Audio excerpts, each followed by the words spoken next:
adik-adik, Assalamualaikum warahmatullahi wabarakatuh. Berjumpa lagi bersama Miss Nuraila.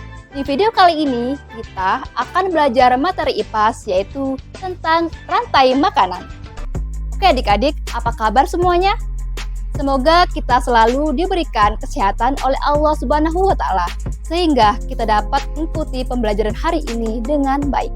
Nah adik-adik, seperti biasa, kita masuk ke pembahasan.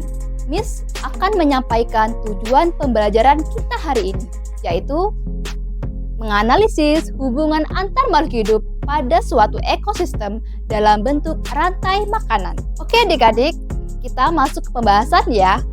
Nah, sebelumnya ada yang masih ingat apa sih yang dimaksud dengan rantai makanan dalam sebuah ekosistem? Ada yang tahu?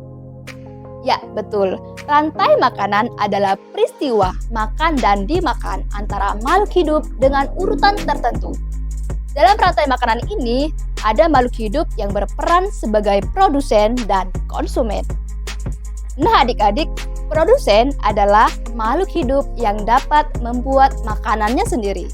Contohnya, tumbuhan hijau. Sedangkan konsumen, yaitu makhluk hidup yang tidak dapat membuat makanan sendiri, atau dalam kata lain, konsumen tergantung pada makhluk hidup lainnya. Contohnya seperti manusia dan hewan. Nah adik-adik, konsumen yang memperoleh makanan langsung dari produsen disebut konsumen tingkat 1. Sementara itu, konsumen yang memperoleh makanan dari konsumen 1 dinamakan konsumen tingkat 2 dan seterusnya. Nah adik-adik, dalam komponen rantai makanan, konsumen terbagi menjadi 3 bagian. Apa saja sih? Ada yang tahu?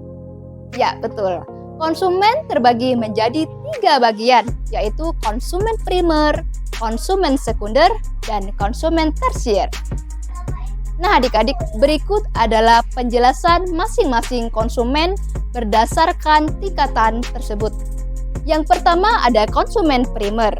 Nah, adik-adik, konsumen primer adalah konsumen pertama, yang mana ia mendapatkan energi langsung dari produsen. Contohnya, suatu makhluk hidup yang termasuk herbivora seperti sapi, kerbau, kelinci, dan lain-lain. Nah adik-adik, jika dilihat dari ekosistem sawah yang berperan sebagai konsumen primer, apa ayo adik-adik? Ya betul, yang berperan sebagai konsumen primer dalam suatu ekosistem sawah yaitu belalang. Karena belalang langsung memakan produsen yaitu tumbuhan hijau. Selanjutnya, konsumen yang kedua yaitu konsumen sekunder. Nah adik-adik, konsumen sekunder ini merupakan konsumen kedua yang mendapatkan sumber energi atau makanan dari konsumen pertama. Contohnya pada hewan pemakan daging atau sering disebut juga sebagai hewan karnivora. Contohnya misalkan seekor kucing, anjing, ular, dan lain-lain.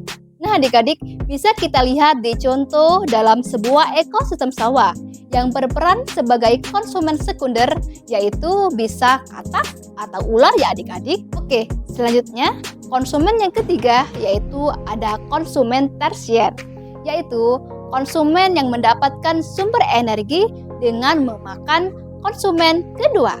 Contohnya adalah pada burung elang, harimau, singa, dan lain-lain. Oke, nah pada ekosistem sawah yang berperan sebagai konsumen tersier yaitu ada apa ya adik-adik?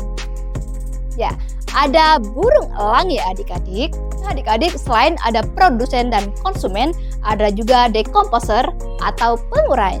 Nah adik-adik, dekomposer ini adalah suatu organisme yang berperan menguraikan zat organik menjadi zat anorganik. Untuk mempermudah kalian memahami rantai makanan, mari kita dengarkan lagu yang dinyanyikan oleh Binar Asifa, siswi kelas 5A SD Negeri 41 Kota Pagar Alam.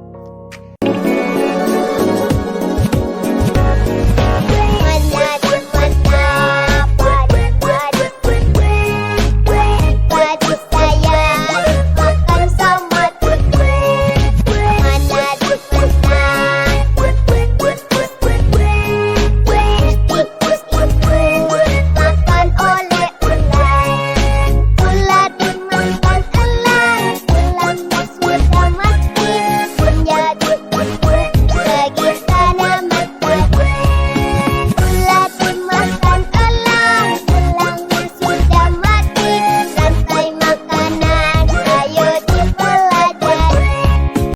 adik-adik, selanjutnya kita akan mencoba mengurutkan rantai makanan yang terjadi di dalam ekosistem laut.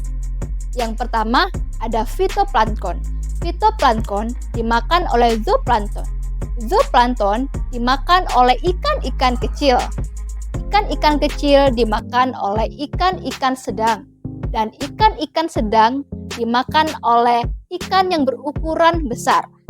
Dan yang terakhir, ikan besar mati dan diuraikan oleh organisme. Oke adik-adik, tadi kita telah belajar dan mengetahui serta memahami apa itu rantai makanan. Jadi, dari pembelajaran kita kali ini dapat kita simpulkan bahwa rantai makanan adalah peristiwa makan dan dimakan antara makhluk hidup dengan urutan tertentu. Dalam rantai makanan ini, ada makhluk hidup yang berperan sebagai produsen dan konsumen. Oke adik-adik, cukup sekian pembahasan materi dari Miss Nurlaila. Mudah-mudahan dapat bermanfaat bagi semua. Akhir kata, Miss ucapkan terima kasih. Wassalamualaikum warahmatullahi wabarakatuh.